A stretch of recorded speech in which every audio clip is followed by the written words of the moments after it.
Alright, let's go over the book that I chose today, which is going to be Helltown by Casey Sherman, presented by Luke Worthington, which is me. Now, let's start off with this book. So this book is about the murders of Cape Cod, aka Helltown, and the quote that I feel like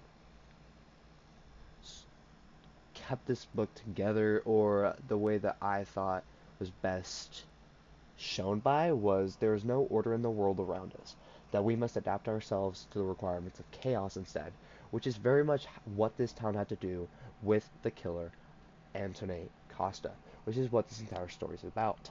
This book, The Untold Story of the Serial Killer on Cape Cod by Casey Sherman, is a look into the serial killer of Anthony Costa and his hippie slash serial killer whereabouts. Now, let's go on to the general idea of the book. This book is a thrilling true crime book that delves into the case and character of Anthony Costa. Costa, a charismatic yet deeply disturbed figure who terrorized Cape Cod in the late 1960s. Costa, known as Sire to his followers, led a group of young hippies in Provincetown, Massachusetts during the height of the counterculture movement. Beneath his charming facade, Costa committed a series of gruesome murders involving mutilation and necrophilia that shocked the idyllic seaside community. This this book is about a seriously disturbed man, and we shall see that when we're describing these characters. Now, let's just go over some of these characters. First one being Anthony Costa, an outwardly charismatic, soft-spoken, and intelligent guy. Someone who could easily blend into the counterculture community of Provincetown, but behind that facade was a deeply disturbed individual. Costa was manipulative and controlling, and deeply disturbed. George Killian, the investigator for the Bristol County District Attorney's Office. Killian led the charge in unraveling the mystery behind the disappearance and murders linked to Costa. Now, we have Detective Bernie Flynn, a dedicated detective whose investigative work was crucial in connecting Costa to his victims. Flynn's approach emphasized understanding the victim's background to trace their last known interactions. Kurt Vonnegut, the acclaimed author, known for Slaughterhouse-Five, was a resident of Cape Cod during the time of Costa's crimes. Vonnegut became fascinated in the case, seeing it as a lens through which to explore the darker aspects of human nature and society. Now, let's go on to some more characters. We have Edgar Gunnery, a Massachusetts state trooper who played a significant role in the physical investigation, including the discovery of buried bodies in the Truro woods. Morris Goldman, Costa's defense attorney during the 1970s trial. Goldman faced the daunting task of defending a man accused of these heinous crimes that shocked the community. Imagine trying to defend a serial killer after seeing what he's done. Now we have Edmund Dennis, the Bristol County District Attorney who prosecuted Costa. Dennis was known for his sensationalist approach, referring to Costa as the Cape Cod vampire, a monk-hero that captured the media's attention, but also drew criticism for the potentially prejudicing the case. Norman Mailer, another literary giant residing in the area. Mailer was equally intrigued by the Costa story.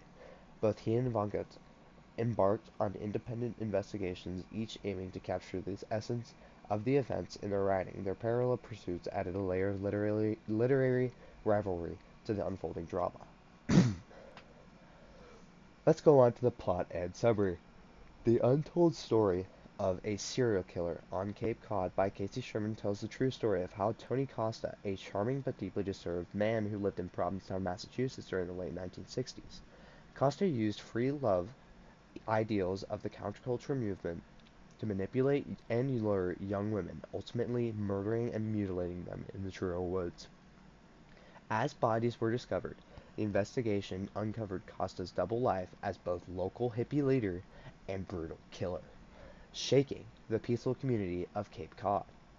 The book also weaves in the perspective of two literary giants, Kurt Vonnegut and Norman Mailer, who were both Cape residents and became obsessed with the case. Their rivalry and differing views on Costa's crimes add a unique cultural lens to the narrative.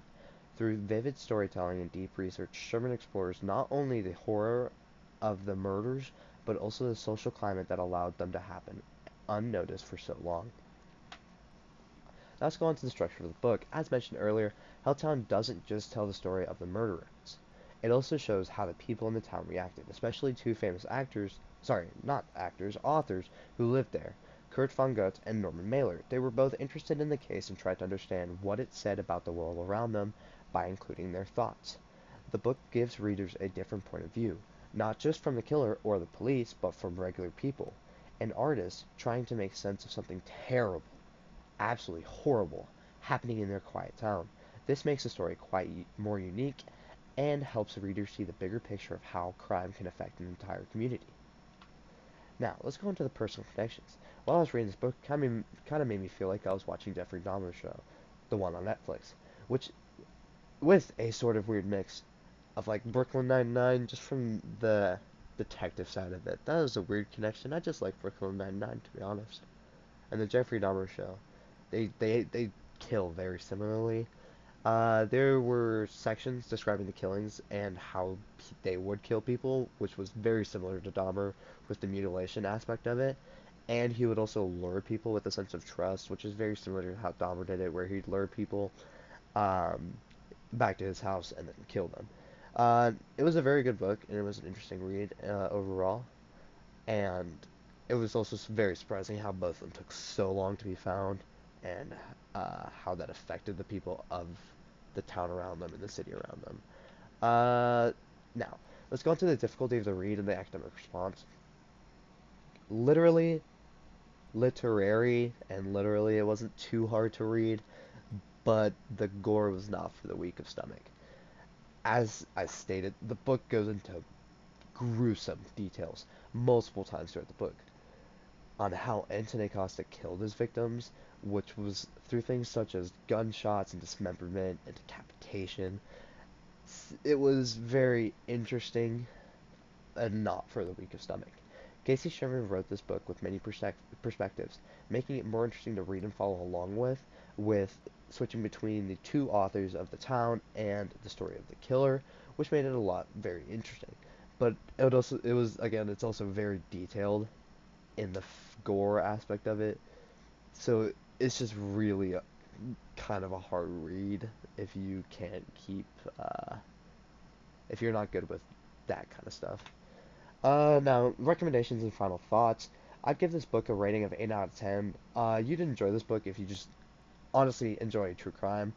But the thing that I really liked about it was the adding of the extra layer with the authors, adding basically just more intrigue throughout the story, showing you how the town felt along with how the murderers and how the murder was happening just in the time and the detectives. So it was both a true crime and kind of a show you how I don't it was just an interesting read overall.